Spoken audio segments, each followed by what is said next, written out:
Time appropriate greetings, everyone. What here? I want to do a quick video on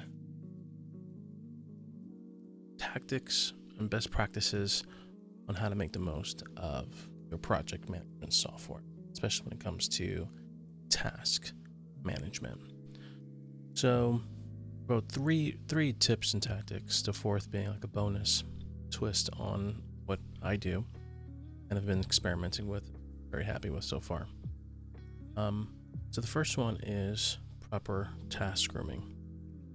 Obviously, when you're naming a task, it's really important to your best ability, have a really good naming convention. So if this is dealing with a project, this is most likely going to be nested under some type of project tree or label of some kind, or parent link if we're in Jira's case. But it still doesn't hurt to put down what this is towards. So recently, I was finishing off a workshop creation for a feature, and it was like final recording for LMS. And then I could leave it at that, but it doesn't hurt to always put in the parent name or parent function or parent umbrella that this is a part of. Not necessary, especially if you have labels and tags that's activated, but this goes a long way when people review tasks. What's the context for this? The second one is description. Now, this is the one where a lot of people tend to get tripped up on, or they leave a lot of they put a lot here sometimes, or they don't put enough. It's either one or two extremes. And when they do put a lot here, it's kind of hard to read through and get through. So here's something I picked up from a previous role. You put in essentially the goal or purpose of the task, right? So obviously the task title gives you a hint of that. But if this is a problem, can't do X when I click a button, well, the goal is to fix X so that it does expected behavior, write out that behavior. So the goal is to, clean recording for LMS. And then you can have something like details or steps or just notes to accomplish. This is what you need to accomplish this. So you don't have the proper mic or something, you're gonna make a request for a proper mic maybe. Or basically you're just putting the parameters for success. So fix terrible spell. Parameters for success. And you're basically just trying to clearly check out the formatting I'm doing. Detail 1. I'm using bullet points so it's visually more readable and to sift through. And then once you got your details down, again, it doesn't have to be like super exhaustive, but just enough to make it clear. You can have assets or links to be successful. So you could mention that you might need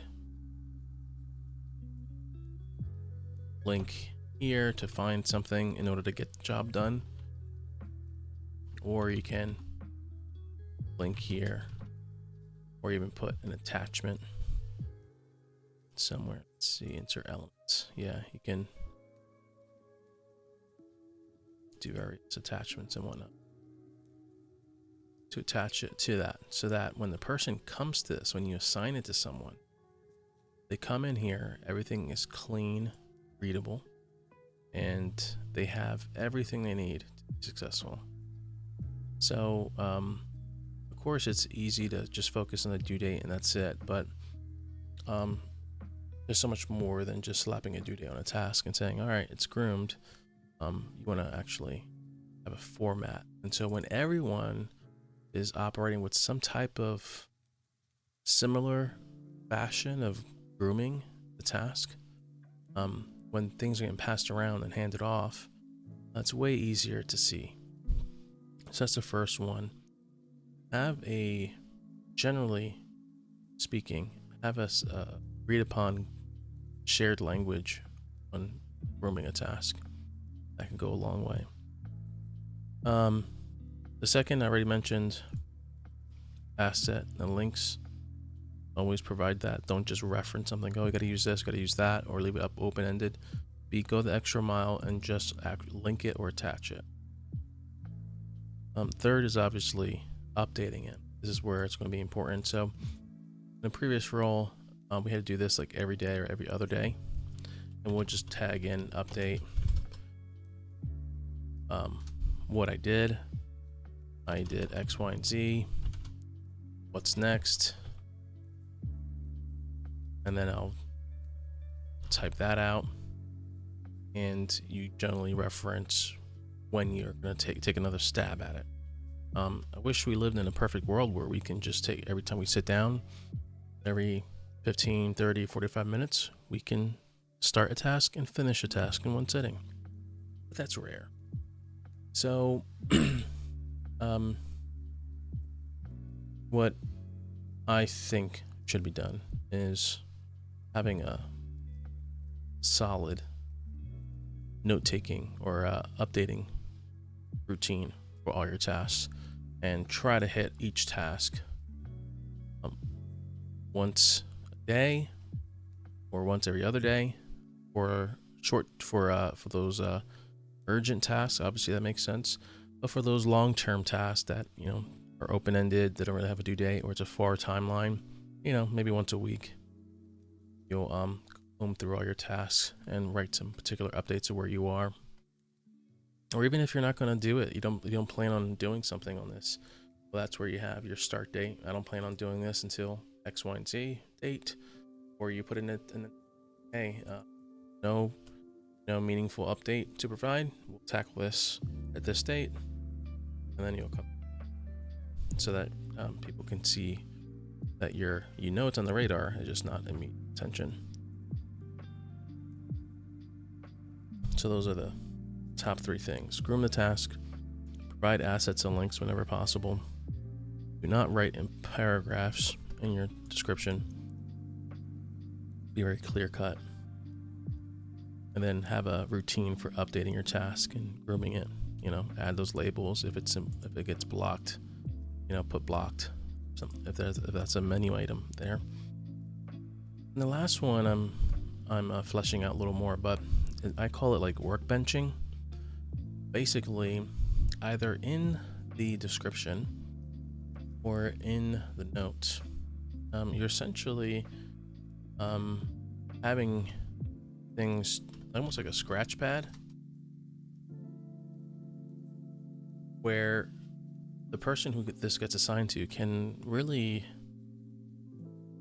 walk through what they're doing and where they get stuck at.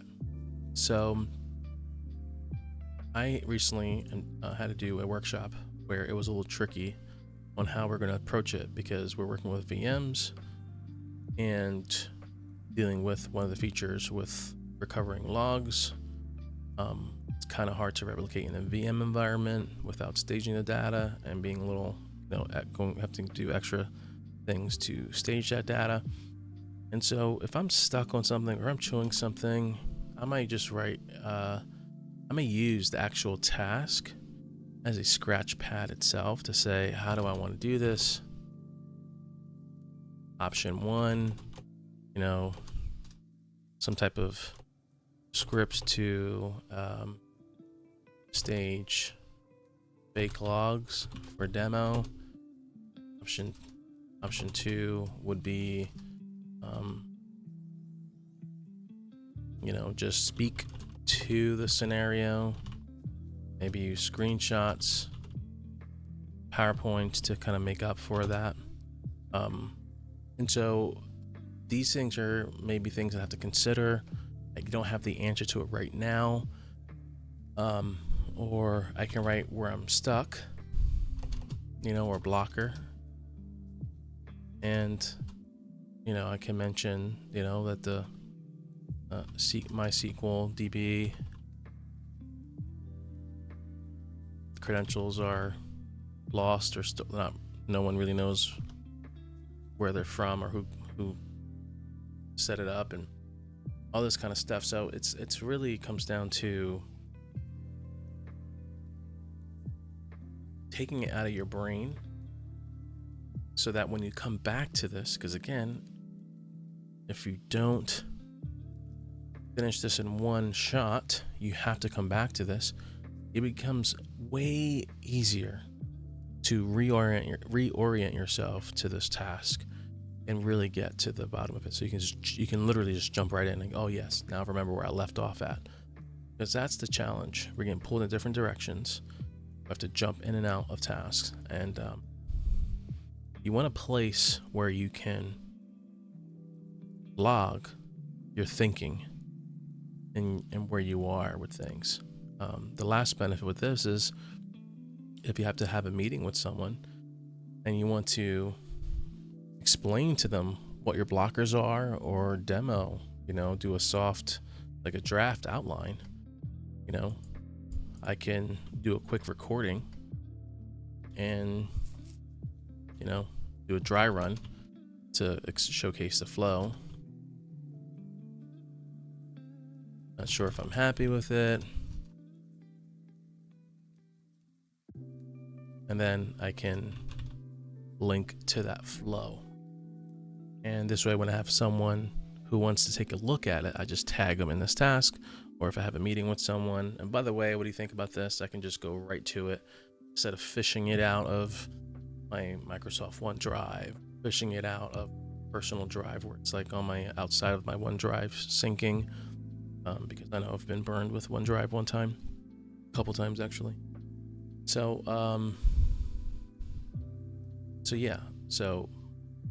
I can kind of bypass that having it just linked instead of dealing with folders and digging it up. Anyways, I hope this helps someone. I know it's been very helpful for me, especially when you're pulled in different directions. This workbench technique or scratch pad technique really has been helpful because I can get lost in my creativity sometimes, and I have to rehash that sometimes, and it gets kind of fuzzy if I don't come back to it in a couple days or even a week. So helpful. Go to one place for everything I need for the task to get complete. Anyways, hope this helps someone. Great rest of your day. Catch you later.